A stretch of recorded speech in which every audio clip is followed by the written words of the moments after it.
ಗೋವಾ ರಾಜ್ಯದಲ್ಲಿ ನವೆಂಬರ್ ತಿಂಗಳಲ್ಲಿ ನಡೆದ ಐರನ್ ಮ್ಯಾನ್ 70.3 ಸ್ಪರ್ಧೆಯಲ್ಲಿ ಶಿವಮೊಗ್ಗದ P&T ಕಾಲೋನಿಯ ನಿವಾಸಿಯಾದ ರಾಮನಾಯಕ್ ಅವರ ಪುತ್ರ ಹರ್ಷ ಅವರು ಭಾಗಿಯಾಗಿ ಪದಕ ವಿಜೇತರಾಗಿದ್ದಾರೆ.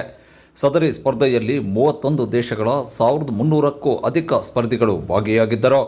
ಐರನ್ ಮ್ಯಾನ್ ಸ್ಪರ್ಧೆಯು ದೈಹಿಕ, ಮಾನಸಿಕ ಸ್ಥಿತಿಸ್ಥಾಪಕತೆ ಪರೀಕ್ಷಿಸುವ ಅತ್ಯಂತ ಕಠಿಣ ಸ್ಪರ್ಧೆಯಾಗಿದೆ. ಈ ಸ್ಪರ್ಧೆಯಲ್ಲಿ ಸಮುದ್ರದಲ್ಲಿ 1.9 ಕಿಲೋಮೀಟರ್ ಈಜು, 90 ಕಿಲೋಮೀಟರ್ ಸೈಕ್ಲಿಂಗ್, 21.1 ಕಿಲೋಮೀಟರ್ ಓಟ ಒಳಗೊಂಡಿರುತ್ತದೆ. ನಿರ್ದಿಷ್ಟ ಅವಧಿಯಲ್ಲಿ ಇವುಗಳನ್ನು ಪೂರ್ಣಗೊಳಿಸಬೇಕು. ಎಲ್ಲಿಯೂ ವಿಶ್ರಾಂತಿ ತೆಗೆದುಕೊಳ್ಳುವಂತಿಲ್ಲ ಎಂದು ಹರ್ಷ ಅವರು ಸ್ಪರ್ಧೆಯ ಬಗ್ಗೆ ಮಾಹಿತಿ ನೀಡುತ್ತಾರೆ.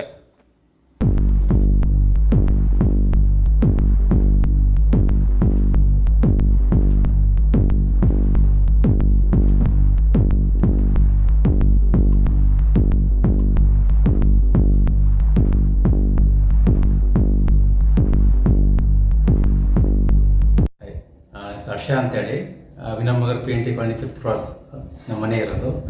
ರೀಸೆಂಟಾಗಿ ಗೋವಾದಲ್ಲಿ ನಡೆದ November 9th ಐರನ್ ಮ್ಯಾನ್ 70.3 ನಾನು ಪಾರ್ಟಿಸಿಪೇಟ್ ಮಾಡಿದ್ದೆ. ಅದರಲ್ಲಿ 1.9 ಸ್ವಿಮ್ ಇರುತ್ತೆ, ಮತ್ತು 90.1 ಕಿಲೋಮೀಟರ್ಸ್ ಸೈಕ್ಲಿಂಗ್ ಇರುತ್ತೆ, ಮತ್ತು 21.1 ಕಿಲೋಮೀಟರ್ಸ್ ರನ್ನಿಂಗ್ ಇರುತ್ತೆ. ಅದು ಮೂರನ್ನು ಅರೌಂಡ್ 7 hours 10 minutes ಮುಗಿಸಿ ಅದೊಂದು ಮೆಡಲ್ ತೊಗೊಂಡು ಬಂದಿದ್ದೀನಿ. ರೀಸೆಂಟಾಗಿ ಗೋವಾದಲ್ಲಿ ನಡೆದಿದ್ದು. It's like a challenging endurance workout, ಒಂಥರ ಚಾಲೆಂಜಿಂಗ್, ನಮ್ಮನ್ನು ನಾವೇ ಚಾಲೆಂಜಿಂಗ್ ಮಾಡ್ದಂಗೆ. ನಾನು ರೀಸೆಂಟಾಗಿ ಆಲ್ಮೋಸ್ಟ್ 2.5 yearsಯಿಂದ ಟ್ರೈನ್ ಅಪ್ ಮಾಡ್ತಾಯಿದ್ದೆ. ಈ ಸಲ ಪಾರ್ಟಿಸಿಪೇಟ್ ಮಾಡಿದ್ದೀನಿ. Happy to share this. ಮಾಡಿ ಸರ್. ಐರನ್ ಮ್ಯಾನ್ ಬಂದು 2 ಥರ ಇದೆ, ಹಾಫ್ ಐರನ್ ಮ್ಯಾನ್ ಮತ್ತು ಫುಲ್ ಐರನ್ ಮ್ಯಾನ್ ಅಂತೇಳಿ. ನಾನು ಮಾಡಿದ್ದು half Ironman. So half Ironman ಬಂದುಬಿಟ್ಟು ಟೋಟಲ್ 8 ಗಂಟೆ ಇರುತ್ತೆ, ಅಷ್ಟರೊಳಗೆ ನಾವು ಮುಗಿಸ್ಬೇಕಾಗುತ್ತೆ. ಸ್ವಿಮ್ಮಿಂಗ್ ಬಂದು 1 hour 10 minutes ಇರುತ್ತೆ, ಅಷ್ಟರೊಳಗೆ ಮುಗಿಸ್ಬೇಕು. ನೆಕ್ಸ್ಟ್ 4 ಗಂಟೆ ಸೈಕ್ಲಿಂಗ್ ಇರುತ್ತೆ, ಅಷ್ಟರೊಳಗೆ ಮುಗಿಸ್ಬೇಕು. ನೆಕ್ಸ್ಟ್ ರಿಮೈನಿಂಗ್ ಪೆಂಡಿಂಗ್ ಟೈಮಿಂಗಲ್ಲಿ ರನ್ನಿಂಗ್ ಮುಗಿಸ್ಬೇಕಾಗುತ್ತೆ. ಟೋಟಲ್ 8 ಗಂಟೆ ಟೈಮ್ಸ್ ಕೊಟ್ಟಿರ್ತಾರೆ.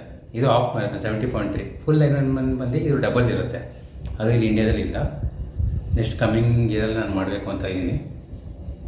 8 ಗಂಟೆ ಒಳಗೆ ಮುಗಿಸಿದ್ರೆ ಫಿನಿಶಿಂಗ್ ಮೆಡಲ್ ಸಿಗುತ್ತೆ. ಈ ಟಿ ಶರ್ಟು ಮತ್ತೊಂದು ಟವಲ್ ಕೊಡ್ತಾರೆ, ಫಿನಿಶಿಂಗ್ ಟವಲ್ ಸಿಗುತ್ತೆ, ಮತ್ತೊಂದು ಬ್ಯಾಗ್ ಸಿಗುತ್ತೆ.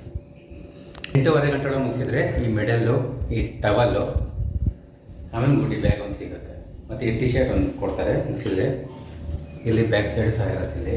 ಇಲ್ಲಿ ನಾನು ಶಿವಮೊಗ್ಗದಿಂದ ನಾನು ಒಬ್ಬನೇ ಈ ಕಡೆಯಿಂದ ಪಾರ್ಟಿಸಿಪೇಟ್ ಹೋಗಿದ್ದೆ. ಮತ್ತು ನಮ್ಮ ತೇಜಸ್ವಿ ಸೂರ್ಯ ಸರ್ ಅವರು ಪಾರ್ಟಿಸಿಪೇಟ್ ಮಾಡಿದರು.